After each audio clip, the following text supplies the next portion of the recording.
Morning everyone. I hope আপনারা সবাই ভালো আছেন। আমরা ভালো আছি। সকালে হয়ে গেছে, আর সকালবেলায় যেটা কাজ সোজা কিচেন রুমে যাওয়া, তারপর নিজের জন্য ব্রেকফাস্ট বানানো। আজকে আটার ডো করার খুব একটা ঝামেলা নিইনি। আসলে কালকে রাত্রিরে আমি একটু আটার গোলা বেশি করে করে নিয়েছিলাম, আর কিছুটা গোলা ফ্রিজে রেখে দিয়েছিলাম, তো সেটারই একটা পরোটা করে নিচ্ছি। আমার মেয়ে এখনও ঘুমিয়ে আছে, আসলে ছুটির দিন বলেইছি, কারণ ওর আজকেও টিউশন নেই। আর সকালের দিকে ওর তো টিউশন থাকে না, ওর বিকালেই থাকে। আর যেহেতু সামার ভ্যাকেশন চলছে, ওদের স্কুলও এখনও ওপেনিং হয়নি, যার জন্য মোটামুটি নিজের ইচ্ছা মতোই ঘুমাচ্ছে। তো পরোটাটা সেঁকতে সেঁকতে আপনাদের বলি, টাইটেলে দেখেইছেন যে আমি কি ভৌতিক কাণ্ডের সম্মুখীন হয়েছিলাম। আসলে আমরা যেহেতু রেন্টাল ফ্ল্যাটে থাকি, তো আমাদের পাশাপাশি অনেকই ফ্ল্যাট আছে, জানেন। তো আমার পাশের ফ্ল্যাটটা বিগত 7-8 মাস বা বছরের কাছাকাছি বন্ধ রয়েছে। আসলে যারা এখানে ফ্ল্যাটে থাকতো তাদের একটু প্রবলেমের জন্য তারা চলে গেছিলো, তো তাদের কিছু মালপত্র নিয়ে যায়নি। তো যার জন্য না, মানে ফ্ল্যাটটার অন্য জায়গায় কাউকে ভাড়া দেওয়া হয়নি। তো যাই হোক, ব্যাপারটা কি হয়েছে জানেন, এতদিন পর তারা তাদের মালপত্র ক্লিয়ার করেছে। করার পর একটা ভাড়াটিয়া এসেছে, তো তারা তাদের মালপত্র টুকটাক নিয়ে আসছে। তো আমি দেখলাম যে হ্যাঁ চলো, আমাদের পাশের ফ্ল্যাটে নতুন ভাড়াটিয়া এসেছে। তো ভৌতিক কাণ্ডটা হচ্ছে, আমি আমার পাশের আরেকটা ফ্ল্যাট আছে, তো সেখানের একটা মেয়ে থাকে, মানে একটু আমার থেকে ছোট, তো বোন, সে আমায় দিদি বলে। তো তার সঙ্গে আমার একটু ফিল্ড আছে। তো তাকে আমি বলছিলাম যে তুমি যাবে ওদের ফ্ল্যাটে একবার গিয়ে দেখি। আসলে যারা আসবে তারা তো মানে কেমন একটা হবে না হবে, তখন তো আর ফ্ল্যাটের ভেতরে যেতে পারবো না।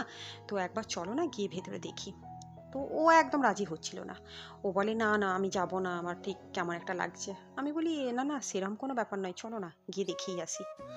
তো কি হয়েছে জানেন, তো আমার পিছে পিছে আসছে, তো আমি দেখলাম বাইরে থেকে না, মানে লক নেই বাট দরজাটা আটা আছে, তো আমি সেটা খুলে ভেতরে ঢুকলাম। ভেতরে ঢুকে দেখছি টুকটাক মালপত্র ওদের রেখেছে। আই থিঙ্ক কেউ আসেনি, বাট মালপত্র আগে থেকে টুকটাক রাখতে শুরু করেছে। তো একটু সোজা স্পেস দিয়ে গিয়ে এবার দেখলাম সোজা একটা রুম আছে, তো রুমটাও দেখছি এরকম লক করা। আসলে আমি ভাবছিলাম একটু ঘুরে ঘুরে একবার দেখে নিই। তো লকটা আমি খুলেছি জানেন, খুলতেই মানে আমার পুরো হার্ট ওখানেই স্তব্ধ হয়ে গেছে। আমার যেন মনে হচ্ছিল আমি এক্ষুনি হার্ট অ্যাটাক করে পড়ে যাব। আসলে কি দেখলাম জানেন, দরজাটা খুলতেই দেখছি একটা বয়স্ক মহিলা, যথেষ্ট বয়স্ক, হ্যাঁ বলতে পারেন 70 থেকে 75 ইয়ার ওল্ড। তো উনি লম্বা হয়ে শুয়ে আছেন, আর কিরমভাবে এই দিকে তাকিয়ে আছে। আর মানে আসলে আমি তো আশা করিনি না যে ফ্ল্যাটটা খুললে আমি কাউকে দেখতে পাবো। আসলে বাইরে থেকে লক, ভেতর থেকে লক, তো ভেতরে কোনো মানুষ থাকবে এটা তো আশাই করা যায় না। তো আমি মানে যখন দরজা খুলে এরকম ভদ্রমহিলাকে দেখছি, তো পেছনে তাকিয়ে দেখছি আমার সঙ্গে যে এসছিল সেও গায়েব। তো কী রকম পজিশন হয় বলুন তো, মানে আমি তো জাস্ট ওখানটাই হয়ে গেছি যে আমি কি দেখছি, কোনো ভূত না কোনো মানুষ, এভাবে কিভাবে সম্ভব। বিগত 1 বছরের মতো ফ্ল্যাটটা বন্ধ ছিল, কোনো লাইটও জ্বলতো না, তো সত্যিই কি ভূতের সম্মুখীন হলাম। আমি তো খুব ঘাবড়ে গেছি। বারেক কোনো রাত্রিরে যাইনি, দিনের বেলায় গেছি। যদি রাত্রিরে যেতাম তাহলে আমার কি যে হাল হতো, তো আমি ভেবেই ভয় পাচ্ছি। তো আমি ভাবলাম যে আমি কি করব, সত্যি বলছি আমার পা না ওখানেই আটকে গেছে। আমি না পারছি আগাতে, না পারছি পেছোতে, মানে পেছাতে। আবার পেছনে দেখছি সেও নেই, সেও গায়েব। তো তারপর যে ভদ্রমহিলা অনেকটা অসুস্থ জানেন, দেখে যেন মনে হচ্ছে যে বেচারা মানে উঠতেও পারে না, আর হয়তো বসতেও পারে না। তো উনি এরকম হাতছানি দিয়ে আমাকে ডাকছে, এদিকে এসো এদিকে এসো করে, আস্তে আস্তে। তো আমি তো আরও ভয় পেয়ে গেছি যে কী করবো এবার, আমি তো প্যালপিটেশনে পড়ে গেছি। কিন্তু দেখছি যে না, ভদ্রমহিলা তো ভূত টুত নন, তবে কিছু তো একটা ব্যাপার আছে। তো উনি যখন আমাকে এমনিভাবে ডাকছে হাতছানি দিয়ে, তো আমি ঢুকলাম রুমের ভেতরে। তো ঢুকে ওনার পাশে যেই গেছি, আমার হাতটা ধরে টেনে নেবে না, আমি তো ওখানে গেছি, বলি যা হয়ে গেল, আমার মানে গলা টিপে আমাকে মেরেই দেবে। কিন্তু উনি দেখলাম না না, অসুস্থ, কোনো ভূত টুত নয়, মানুষই। আর ওনার ব্রেন স্ট্রোক হয়েছিল, যার জন্য উনি ওখানেই থাকে, মানে ওখানে থাকে বলতে ওনাকে চ্যাংতলা করে নিয়ে এসেছে, আর নিয়ে এসে রুমের ভেতর এরমভাবে রেখেছে। তো আমাকে বললো তুমি কে, তুমি কোথা থেকে এসছো। তখন আমি বললাম যে আমি আন্টি, আমি পাশের রুমেই থাকি, তো এইরকম রুমটা দেখছিলাম, তো আপনাকে দেখতে পেলাম।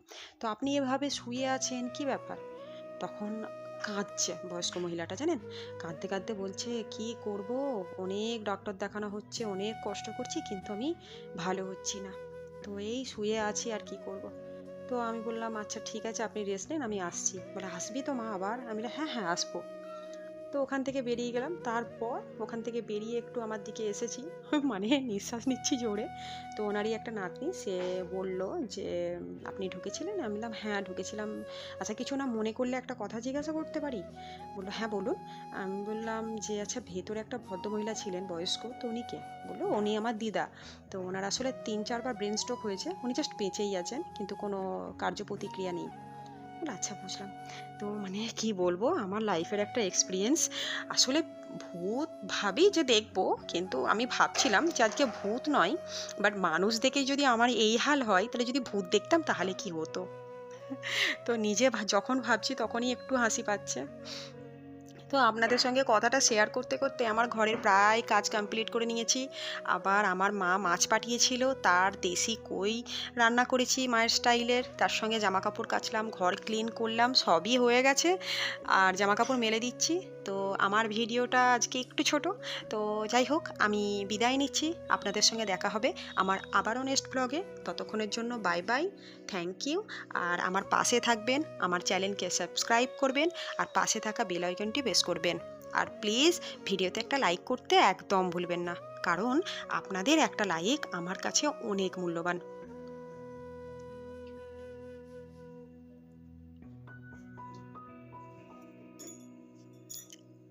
মেঘলা ওয়েদারটা কেটে গিয়ে একটু রোদ্দুর বেরিয়েছে, যার জন্য একটু চিন্তাটাও দূর হয়েছে। কারণ বারান্দাতেই জামা কাপড়গুলো